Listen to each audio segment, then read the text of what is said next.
I think that when you really start, you don't know what you need. And this is where the enterprise team is so important. It's basically a walks on water and doesn't get wet job description. And if you do that, you're going to have real trouble trying to fill it. So what we need to do is change the people that we're looking for. So is it someone younger? Is it women who have had different experiences? They may not have made it to being a CEO, but they may have done something quite inspiring elsewhere. Welcome to the Academic Adventures podcast. This podcast is all about the journey from teaching, research and innovation to real-world solutions. For Season 2, we are joined by experienced founders and other experts who work alongside university staff and students to help create and support a culture of enterprise on campus. To wrap up this season of Academic Adventures, we have a special episode which was recorded live with an audience in Edinburgh on the 2nd of October 2025. The recording was part of an afternoon spent discussing the role of external experts in commercialising research. Central to our conversations was a report produced by Hamish McAlpine of Exentia, which explored how to better recruit and support external experts.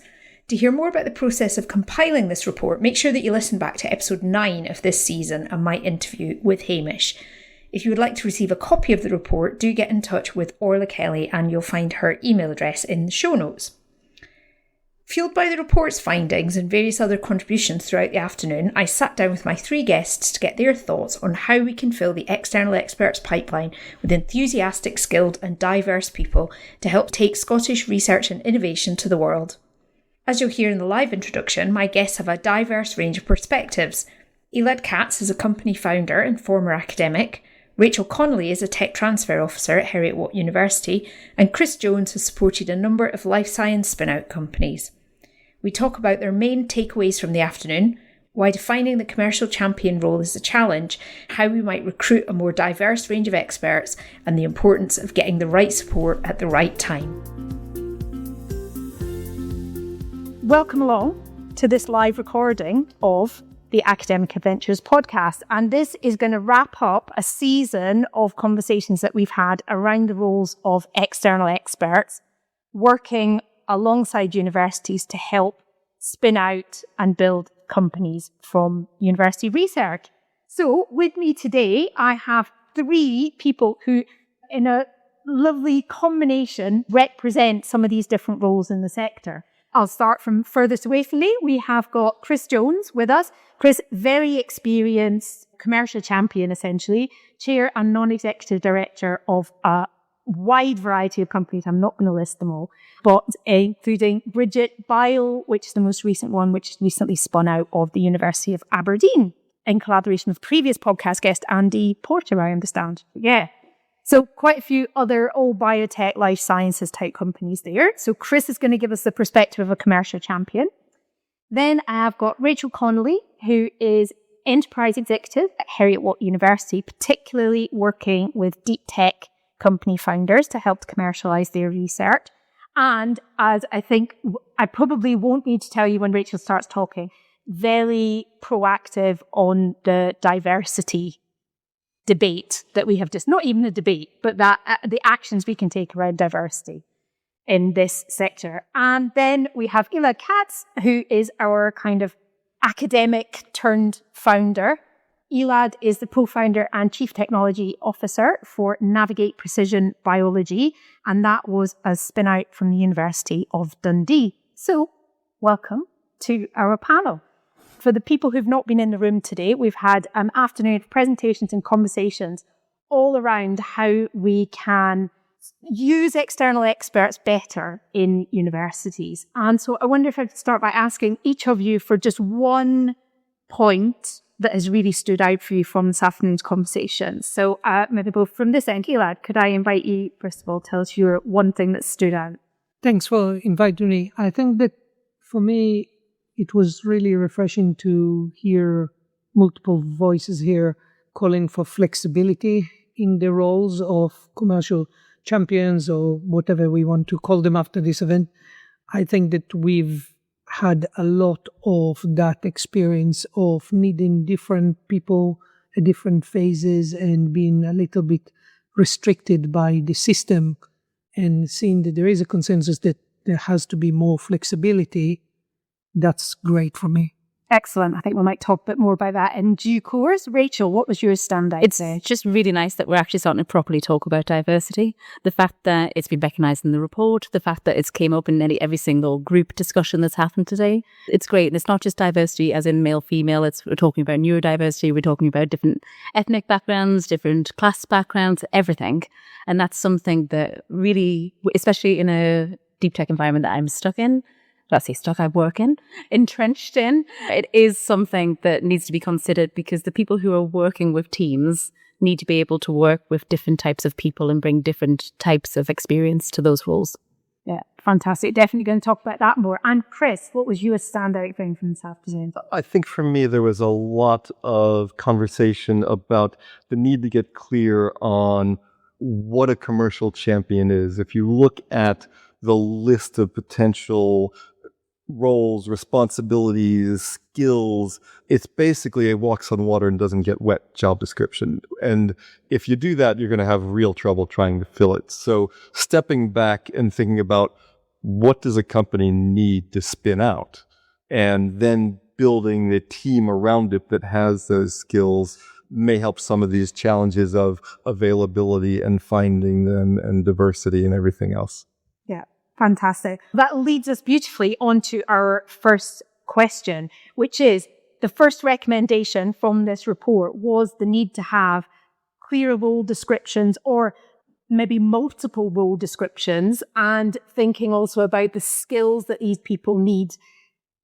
What are those roles, perhaps, Chris? How do you think of those roles and what sorts of skills do you think are needed for these different roles? So listening to the conversation at our table and today, I distinguish entrepreneur in residence, which there's probably every single one has a slightly different job description, but in general is a cross-campus trying to level up a broad selection of talent, which is very different from how do we get an individual company spun out. And so I'd sort of leave the entrepreneur in residence to the side because I've never done that. The commercial champion, at the risk of biting the hand that feeds me, because I think I've done 3 things with SE already, and it's the reason that I do a lot of work in Scotland.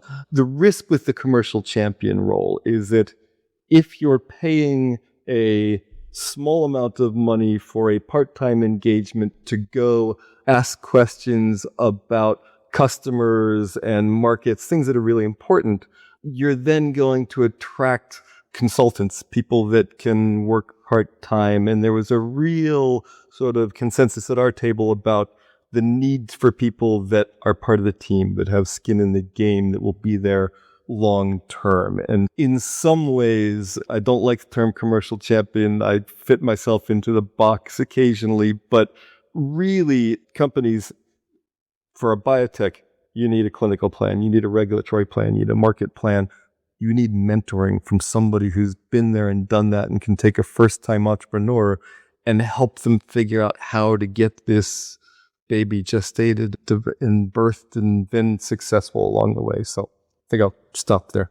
Yeah, so really thinking about this, not really just one role. And I think that's one thing, Elad, that you're really have strong feelings about as well, isn't it? About you need different people at different times. Yeah, so we're in a privileged position because we've been both through an opportunity qualification with Scottish Enterprise, but also through what is now the last 2 stages of IQ. And I think that I said to someone earlier, it's almost opposing philosophies that barely pay anything to someone that is essentially the commercial champion, potentially CEO in waiting, while they pay a full salary for an entrepreneurial lead. And I think that however it worked for us, at the end of the day, if you are low on your readiness level, having a paid entrepreneurial lead is equally and potentially more important, because this whole assumption that an academic PI could spend days of their week doing nothing else but entrepreneurship, I don't know on what planet these people live, it doesn't happen. And academics have other jobs. So having a designated person that has whatever level of experience, relevant or otherwise, that is guided by someone that you call commercial champion or whatever you want, even if it is a consultant at that stage, is probably the best way to start kicking the tires and understand if your idea is actually worth pursuing. And I feel that in our journey, for example, we got to that a lot later than I would have liked. And it's because simply there wasn't that kind of a job to offer anyone. Yeah, so having that different role there. So it sounds like with this flexibility, though, different projects are different. They've got different people. They've got different needs. They've got different levels of skills. Is there any need for role descriptors at all? Rachel, I have to put thoughts on that. Yeah, we all know we're not daft in this room. Like, there's the classic adage of men apply for a job if they've got 60% of that things listed in a job description. Women apply for jobs, apparently, if they fulfill all of the rules, all the description points. They have to have 100% of what's there, maybe more than what's actually in the job description. So if we don't have a role descriptor, especially one that's actually more gender neutral anyway, then we're not going to get the women that we need to get through the door to apply for these jobs. Therefore, you're not going to get the diversity. You're not going to get the range of experience. You're not going to get a lot of attributes that are needed to push these things forward.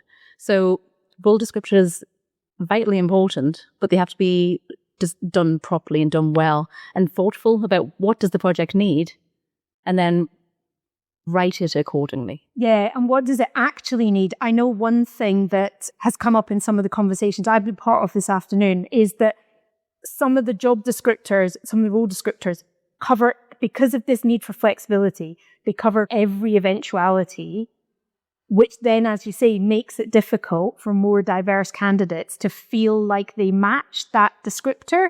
Whereas if we could maybe narrow it down to a smaller number of criteria, that might help as well. It's going to definitely help. Also, having the flexibility of having more than one commercial champion or advisor type role, but ideally not an advisor, someone who's going to be actually getting their boots muddy, going out in the field, teaching the entrepreneurs, especially within a spinout environment. They may not have ever left a university before. They don't know how to deal with other people in the real world. So having someone that's going to just hold their hand, but also actually get out there and do it themselves. Yeah. So maybe it takes more than one person. Maybe, and that diversity is only going to help with that. You'll get more outreach, you'll get to more places, you'll see more things, you'll have a broader range of contacts that otherwise you wouldn't get. Yeah. So also, just to add one more thing in, age. We don't have to go for someone that's necessarily got 20, 30 years worth of experience who is a older qualified person. Maybe we need to give a chance to younger people too, that actually has got the drive and the enthusiasm to do it, but maybe not actually the experience. And sometimes having somebody who's a role model, actually somebody who's closer in age, just maybe just 1 or 2 steps ahead, can actually be more useful. Yeah. Yeah. Elad, Yeah, I just wanted to say 2 things about what Rachel was saying. One about the descriptions would be, I think, a good thing for enterprise teams and new teams coming together to actually have that laundry list and say, actually, okay, here's all the skills that we used to ask for commercial champions.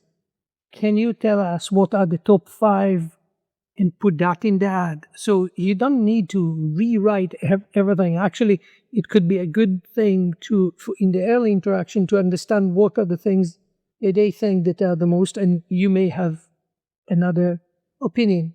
One other comment, because I'm sorry for Chris or any other a champion that does it differently. I have never, ever seen a commercial champion muddy their boots. I think that overwhelmingly, unless they were just on the verge of becoming the CEO, there was someone else calling the people, doing customer discovery, going to conferences, doing all of that. I absolutely love that. Don't get me wrong. I would not ever complain about that. My wife might. But, at the end of the day, that's brilliant for an entrepreneur. There's nothing that would be better. But anyone sitting there thinking that this is what the commercial champion should do, and I was there 2 years ago, never happened. And I've been involved in 4 different spinouts. So I think that I have some coverage. May have happened, but it's really, really rare. And that might relate to your point, Chris, about attracting just consultants who give very generic advice. Yes, to me, So I still like doing this stuff that you do. So I roll up my sleeves and go to the conferences and talk to investors and see what the feedback is to figure out what needs to be in the business plan and do it. But, it's difficult, right? So one of the challenges is, can you find somebody that can invest 18 months with a company, which is what it took when Andy called me about Bridget, on maybe a quarter of what you could be earning somewhere else? That's going to limit your pool a lot. But that engagement and getting people as part of your team and building a team is one of the absolute critical skills for a founder. And if I can take a slight tangent, somewhere in the book was talking about assigning commercial champions, and assigning was raising a red flag in front of a bull to me, right? I think we need to start putting more on the founders to sort of, give them the guidance. Here's what you need. Here's the team. Go find your commercial champion. Go find somebody that you can work with, because that relationship is key. And that ability to find somebody will directly relate to potential success in the role. The internet has opened up a whole lot of things and made it easier to get to VCs. But 20 years ago, every single VC website said, the best way to reach us is to find somebody that knows us already and get an introduction, which was essentially a screen to say, do you have the people skills, the networking skills to find your way through contacts to us? Because that skill is one of the things that makes a good entrepreneur. And I think there's a piece of this that should be pushed onto the entrepreneur to say, here's what you need. Here's a team. Here's the gaps. Here's a list of maybe 20, 30 people. SE's got a global Scots list that is brilliant. The more you can get founders to engage in that, understand what they need, and be an active part of bringing somebody in that they want, as opposed to, I've walked into many situations, we kind of had somebody and they were given to us and they didn't do very good and we're floundering. Where do we go? Yeah, relationships are so important, whether it's, as you say, building a team. It's about, and that's something again that came up in some of the conversations that I had this afternoon, is that it's not about finding one person, it's about finding the right team of people and putting them together. And certainly, again, that team, one thing that's going to be really important to get a diversity of founders is going to be a diverse team of people as well involved. And this lack of diversity amongst the external experts is something that has come up again and again throughout this podcast series, but also in the recommendations of the report. Rachel, I think you've got a lot to say on this topic, haven't you? I've got enough to say, but I'll try and keep it to headlines. But I think in general, if we're looking for people who are experts, someone who's probably been through the academic system up to at least PhD level, so they've got the level of knowledge and experience that they need. Women make up probably half of all full-time people in an academic situation. Yet only 28% of those people make it to being a professor. Out of that, if you're an ethnic minority, it drops to around about 17%. And then if you look at everyone from different backgrounds, the chance of you becoming someone who's classed as having the level of experience needed to then be an external advisor at the academic level. So you haven't even started on your career, you haven't even left the place yet. Those numbers are already very small. Then you go into the actual real world where, only 35% of executive roles are female. So again, your chances of finding someone female who's got either the academic life or professional working life is very small. And then if you look at people who have created female-only founding teams, 3% of UK venture capital goes to all female teams. So again, just by default, just on the women angle, without going down any other angle, your chance of finding that person is already, because of the way the system is set up, small. Yeah, it's immediately small. So if you're looking to try and find those people, you're not going to get them. So what we need to do is change the people that we're looking for. So is it someone younger? Is it women who have had different experiences? Yes, they may not have made it to being a CEO, but they may have done something quite inspiring elsewhere. Have they received awards for things? Have they done something quite inspirational? Are they just driven enough to do it? Is it someone younger? Is it someone who is neurodiverse, who's able to work with a neurodiverse group in a really positive way because they've been through that journey themselves? Is it someone who is from an ethnic minority that actually their first language isn't English? So maybe actually in the UK we could have someone speaking in meetings in a different language. That would be great. So how do we encourage that? Because the chances are those people haven't received the level of academic or career breaks that they needed to even apply for the role in the first place. Yeah, so we're already looking at a smaller pool of people to start with who might be potentially interested in this kind of opportunity. And then, as you said, with some of the barriers around role descriptors and whether they will even put themselves forward for the roles. And that's perhaps why we need to take some more affirmative action on this rather than going with the traditional models that we've had for recruitment. So any thoughts about what kind of things we could be doing that might improve them? The report highlighted it, the way that we actually put out the advert for these external advisors. It's tend to be male gendered, so we can actually change the wording, the descriptors, the things that we're looking for. But more importantly, it's actually about finding the things that we actually need. So not having the generic descriptor, not just looking for someone who has X experience because we think that'll be useful. Find the thing that actually is needed by that team and be open to different options. So a lot of the time, maybe they won't accept that person being the advisor because it doesn't take the generic, I have been CEO, I have raised X amount of investment, I have done X, Y, Z, and just accept the fact that this person's got a hell of a lot of drive and they're willing to do it. And maybe we have two advisors, someone like Chris's experience, who's willing to help this younger or different person go on that journey alongside the academic founder.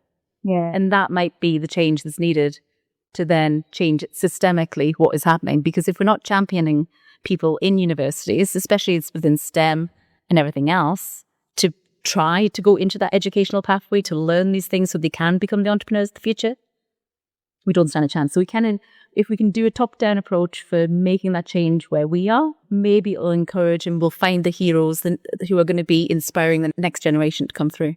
Yeah, hope so.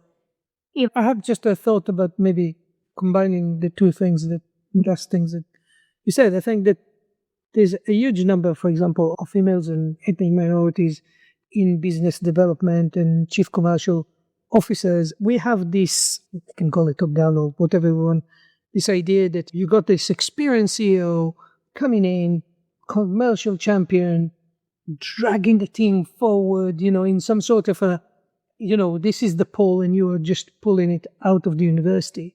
The question is it not a healthier dynamic for everyone involved that the champion or whatever we call them are really becoming co-founders?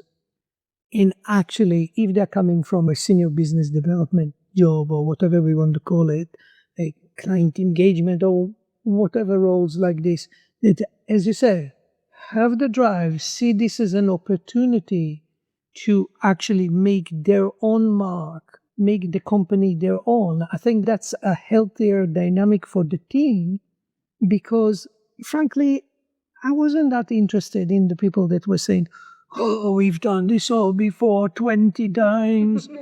You know what I mean? You want someone that is a team member. And I think that it's a lot easier if there is something in this for them that closes the gap of what Chris was saying. Oh, you're asking someone for 18 months to put basically a quarter of their usual income. If you think, actually, this is going to be something that I get to stake, I'm not going to tell you what stake we gave our CEO. Usually it's a healthy stake. That should be worth the money. Yeah, and I think Chris does do it in the right way. But what I would say is that something that might be a low salary for someone with a lot of experience for a 6-month, 8-month, 18-month period is actually quite a lot of money for someone who maybe doesn't have that much experience. So it's the equivalent of what they would be getting as a salary if they were in industry, but give them a chance to actually come and be the commercial champion. If they've got the drive, they want to try and they're willing to learn, great. Yeah, because if we move beyond the descriptions and the ads and all that, what make or break this is the ambition and the involvement. And if you can foster that across the entire team, that has to be the number one factor in the team's success. If someone said about 60% of startups fall in because the founders start falling out, it's exactly that, because inevitably some of these teams will have people that are more motivated, more dedicated to that particular thing. And if they're not on the same trajectory, likelihood is that it's not going to work out. Yeah. One thing, though, I wonder about, Chris, you said about the importance, and Elad, you've talked about the importance of the relationships. We've got this tendency as human beings to like people who are like us. And that is also entrenching this diversity problem, potentially. And I don't know any thoughts about how we overcome that. At least if people are being, I know you said you don't like the word people being assigned a commercial champion or whatever it is, but maybe that's the kind of action that's actually needed to break out of this cycle of people getting their friends involved. I suppose for me, it comes back to skills. It's, yes, we have a tendency to like people that are similar, but you very quickly learn in business that there are many jobs to do that take many different types of people, and people that can do quality and regulatory are very different than me. And thank goodness. So I think it's very much about trying to provide the coaching around what skills you need, what you need to build. And I think there's an element that, I'll take biotech as an example. In biotech, you need a regulatory plan, you need a clinical plan, which are just as important as the commercial plan. And there's a bit of a risk in commercial champion, we think sales. If you expand the definition, fields like clinical and regulatory are very much female dominated. And there are a lot of sort of brilliant people that have seen many drugs come through and go to market. And so if you open it slightly and think about skills, a mentor and a champion with a clinical background is maybe just as much value to an early stage as a sales background, because in the end of the day, most biotechs want to sell at the end of phase 2 to a pharma anyway and aren't really thinking about, how I'm going to launch. You have to know your market. You have to know it's big. You got to talk to people. But I think you can do things like that if you expand it a bit and look at where the talent is. And again, just keep coming back to the team is where the success lies in the company. And successful CEOs are the ones that build great teams around them. Yeah. Oh, well, that leads us really nicely onto our next topic that has come up in the report and again in the conversation you've had today is once we find these commercial champions, entrepreneurs, whatever we're going to call them, experts in residence, what do we do with them? How do we put them to work? How do we make sure they're integrated, supported? Elad, from your experience, how have you found actually getting those people in and getting them working towards the goals of the company? So we fired one commercial champion and one kind of melted away exactly around these type of things, because when I was bright-eyed and thought that commercial champion, I love the muddy the boot, so I'm going to use that again, will be the person that will be really out there introducing us to people and whatnot. We got quite the reckoning, as you can imagine, realizing that the more so their role is 2 hours a week, giving us some high-level, I wouldn't say generic, very high-level advice, not practical, how we can make this better next week, which was really what we were seeking. So I think that in that, sitting in a couple of accelerators helped a lot more than actually the commercial champions, because all of these pains and gains and all of that's the type of analysis that we needed and we needed help with. So was there a bit of a mismatch between either the people or the expectations, or just a mismatch with what you needed at the time, do you think? I think that when you really start, you don't know what you need. And this is where the enterprise team is so important, to explain to you what would you need down your journey, and then you can maybe identify what it is. But I felt that the commercial champion role description was like almost godlike. Here is the person that will figure it all out with you type thing. And it, as you can imagine, that was a bit of a disappointment. So anybody would be a disappointment. Exactly. This is why I'm not mentioning who that is. So we realized that if we don't go and do the hard work ourselves, nobody's going to do that for us. It also meant that seeing that early commercial champions as potential CEOs was a non-starter. So when we looked for the guy that now became our CEO, the number one thing that I said, I don't want another ex-scientist. Although he has a PhD in chemistry, nonetheless, he doesn't know what we do. We do organoid stuff. He's a chemist. Because what we needed is someone that is completely focused on making the numbers work, understanding what the market opportunity is, telling us. And it's sometimes really quite bizarre experience, because at least the people I'm surrounded by normally are loads of scientists, we love going into jargon and all of that. And seeing him looking at the deck, and he knows it enough now, and says, no, this is too much. Yeah. Too much. It's quite incredible experience, because you really understand how steeped you are still in the technology, in the science. And that's, to me, where it singles him out to our previous experiences. Because as Chris said, it doesn't matter if his background is in regulatory or clinical or whatever, that ability to communicate to investors that's what a CEO is about.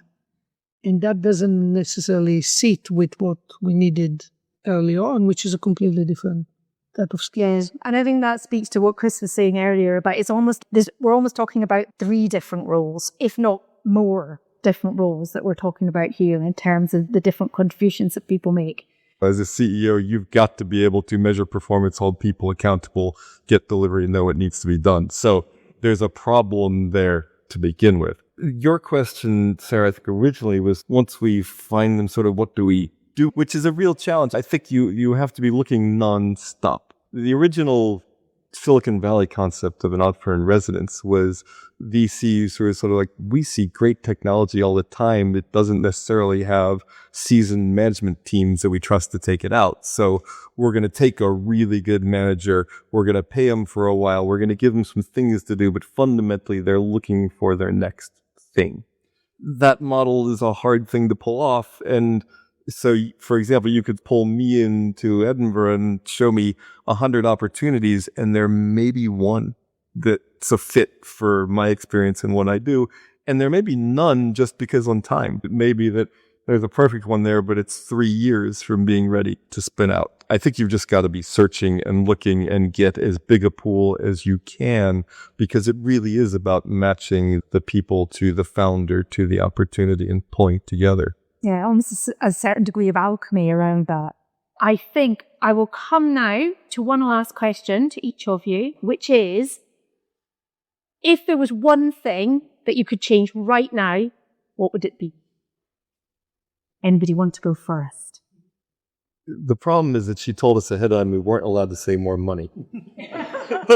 Or you have to say, No, I have nothing to say. You have to say what you would do with the money. So that's the point.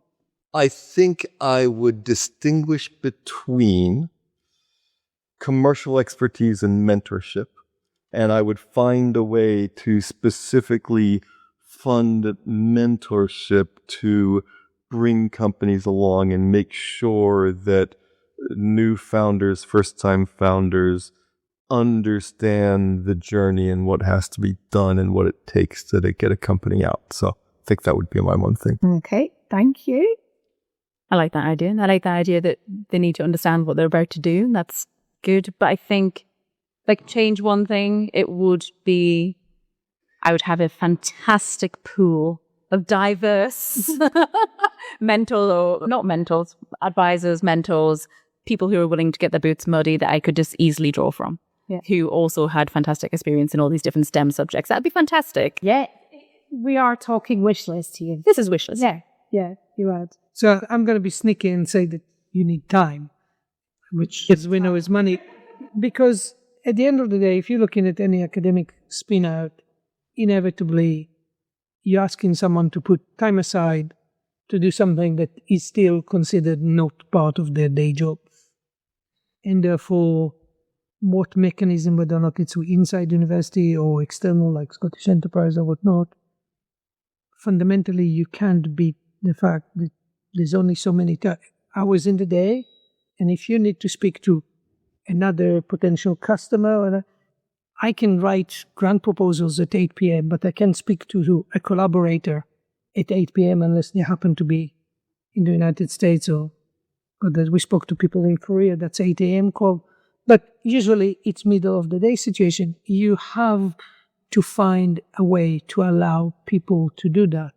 I just want to say about Chris's mentorship thing, I still think that fundamentally a good accelerator that may not be still around could provide a lot of that outside of the commercial hands-on assistance that you need. Because there is a level that is almost theory of how to be an entrepreneur that is very important, but can be delivered that way, not necessarily one-on-one at the beginning. I'd agree. We didn't do it on our own. We had the benefit of the HDSP program and iCures and half a dozen training programs that came along with them for all of us. And so I think you're absolutely right. All of those things are really important. Yeah.